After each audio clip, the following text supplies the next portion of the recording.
Hi நண்பா. So இன்றைக்கி ஒரு நல்ல டாப்பிக்கு தான் நம்ம பார்க்க போகிறோம். என்னென்னா, எல்லாருமே டெய்லியும் பண்ணிகிட்ருக்க தப்பு தான் இஎம்ஐயில் பொருள் வாங்குறது. நீங்கள் நினச்சிக்கிறீங்க மாத தவணையில் ஈஸியாக கட்டிட்டு போயிடலாம் அப்படின்னு. நீங்கள் ஒவ்வொரு டைமும் இஎம்ஐயில் போய் பொருள் எடுக்கும் போதும் ஃபோனுக்கு கூட தெரிஞ்சவன் கிளவராக பேசி சண்டை கட்டி கரெக்டான ரேட்டு வாங்கிடுறாங்க. இப்போ ரிலையன்ஸ் எல்லாம் ஒரு டைம் நீங்கள் ஃபஸ்ட் டைம் இஎம்ஐயில் போகிறீங்க, எடுக்கிறீங்க, பஜாஜில் எடுக்கிறீங்கன்னே வச்சுக்கோங்க. ஒரு ஃபோன் எடுக்கிறீங்க, ரிலையன்ஸ் டிஜிட்டலில் போய் 1800 ஜாஸ்தியாக 1000 ரூபா ஜாஸ்தியாக வருதுன்னே வைங்க. எல்லாம் கரெக்டாக கட்டி முடிச்சுட்டு செகண்ட் டைம் நீங்கள் போய் ஒரு ஃபோன் எடுக்கும்போது, ஏன்னா எல்லாமே கரெக்டாக கட்டியிருக்கீங்க, சிபில் கரெக்டாக இருக்குது, ஒரு ஃபோன் எடுக்கும்போது ஒரு 35 ரூபாய்க்கு மேலே எடுக்கிறீங்கன்னு வச்சுக்கோங்களேன். கட்டி முடிக்கும்போது வெறும் 400 ரூபா தான் எக்ஸ்ட்ரா வரும். ஏன்னா அங்கே டாக்குமெண்ட் சார்ஜ் போட மாட்டான். மற்ற இடத்துல கண்டிப்பாக போடுவோம் டாக்குமெண்ட்டு ப்ராசஸிங்குன்னு.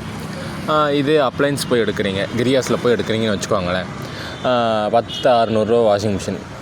அது என்ன வாஷிங் மிஷின்னு ஃபஸ்ட்டு அந்த ஆப்பில் போய் போட்டு பார்க்கணும். ஆப்பில் போட்டு பார்த்தீங்கன்னா அதோட ரேட் வந்துடும். அதோட ரேட் தான் எல்லா பக்கம் வரணும். சேர்த்து வச்சு சொல்கிறாங்கன்னா, நீங்கள் இன்னும் டிஸ்கவுண்ட் கேட்பீங்கன்னு தான் உங்களுக்கு ரேட் இன்னும் ஜாஸ்தியாக சொல்கிறாங்க. 10,600 தான் அது, ஆன்லைன்லேயும் சரி ஆஃப்லைன்லேயும் சரி. ஒரு 500 சேர்த்து சொன்னால் நீங்கள் இன்னும் டிஸ்கவுண்ட் கேட்பீங்கள, ரவுண்டாக ஆன்லைன் ரேட்டுக்கே பண்ணித்தரேன்னு சொல்லிடுவாங்க. இந்த ஏமாத்து வேலையெல்லாம் படிக்காதவன் வருவான் பாரு, அவங்ககிட்ட தான் மிளகா அரைக்கணும். ஸோ எல்லாருமே தெரிஞ்சுக்கங்க. பிடிவாதமாக நிற்பாங்க. நீங்கள் என்கொயரி பண்ணிவிட்டு 4 கடையில் ஏறி இறங்குறது தப்பே கிடையாது. இறங்கி வெளியே வந்துடுங்க. வெளியே வந்துட்டு வேறு கடைக்கு போய் விசாரிங்க, ஒன்றும் தப்பே கிடையாது. அதே கடையில் தான் அந்த பொருள் மட்டும் இல்லை, எல்லா கடையிலையும் இருக்குது. இப்போ நீங்கள் வேறு கடையில் போய் எடுத்திங்கன்னா, இப்போ கிரியாஸ்லேயே வச்சுக்கோங்க, அதே வாஷிங் மிஷின் சாம்சங் 7 கிலோ 10,600 10 ரூபாய்க்கு தராங்கன்னு வச்சுக்கோங்களேன். இஎம்ஐயில் போய் மாட்டிக்காதீங்க, ரெடி கேஷில் எடுத்து போலாங்க. அப்போ தான் இன்னும் டிஸ்கவுண்ட் வாங்க முடியும். ஏன்னா ஒரு ஃபோனுக்கு அதோட ஆன்லைன் ரேட்லேருந்து நீங்கள் டிஸ்கவுண்ட் போட்டு 5% போட்டாலே 600 700 குறையும். அப்போ அப்ளையன்ஸுக்கெல்லாம் ஃபோனை விட அதிக லாபம். ஸோ அதில் எல்லாம் 7% டிஸ்கவுண்ட் போடலாம். நீங்கள் ரெடி கேஷில் எடுத்திங்கன்னா நல்லாவே பேசலாம், கான்ஃபிடெண்ட்டாக பேசலாம். நீங்கள் சப்போஸ் அந்த டிஸ்கவுண்ட் ரேட்டு இறங்கலை அப்படின்னு, டிஸ்கவுண்ட் ரேட்டு சாட்டிஸ்ஃபை ஆகாமல் நீங்கள் வெளியே போனீங்கன்னா அவங்களே இறங்கி உங்களுக்கு டிஸ்கவுண்ட் பண்ணி கொடுப்பாங்க. இஎம்ஐயாக இருந்தால் தான் கொஞ்சம் இலக்காரமாக பேசுவானுங்க. கண்டிப்பாக எல்லா கடையும் ஒன்று தான், இலக்காரமாக பேசுவானுங்க. ஸோ எனக்கு தெரிஞ்சு நீங்கள் இஎம்ஐயில் எடுக்கிறத விட ரெடி கேஷில் எடுத்திங்கன்னா உங்களுக்கு நிறைய பெனிஃபிட்டு, நல்ல டிஸ்கவுண்ட் கேட்டு நம்மளும் சாட்டிஸ்ஃபிகேஷனாக வாங்கிட்டு போகலாம். இப்போது அந்த வாஷிங் மிஷின் வாங்குறீங்கன்னு வச்சுக்கோங்களேன், இஎம்ஐயில் 600 குறைப்பாங்க. குறைச்சிட்டு நீங்கள் கார்டு கஸ்டமர் எல்லாமே கரெக்டாக கட்டியிருக்கீங்க அப்படின்னாலும் 1300 எக்ஸ்ட்ரா வரும். கேட்டால் லொண்டங்காரன்னு சொல்லுவானுங்க, அப்ளைன்ஸுக்கு வருங்க 5% வருங்க, ஸ்கீம் இல்லை அப்படின்னு சொல்லி அதில் குறைச்சி இதில் பிடிச்சிக்குவானுங்க.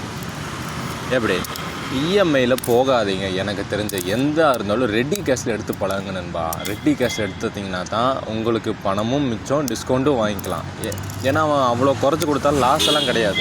ஒரு ஃபோனுக்கே நல்லா கேட்டுக்கோங்க, எல்லா ஃபோன் மாடலுக்கும் ரேட்டை போட்டு 5% டிஸ்கவுண்ட் பண்ணலாம். அப்போ அப்ளைன்ஸுக்கு 7% டிஸ்கவுண்ட் பண்ணலாம்.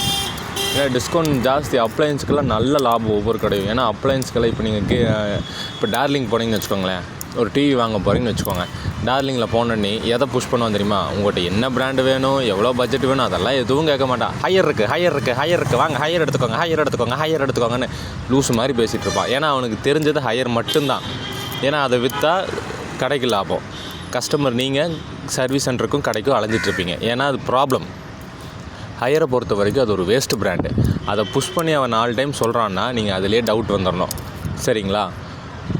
எப்போவுமே ஒரு அப்ளையன்ஸ் பொருள் எடுக்கிறீங்க அப்படின்னா நீங்கள் ரெடி கேஷில் எடுத்திங்கன்னா மட்டும்தான். இது நிறைய பேர்த்துக்கு தெரியாது.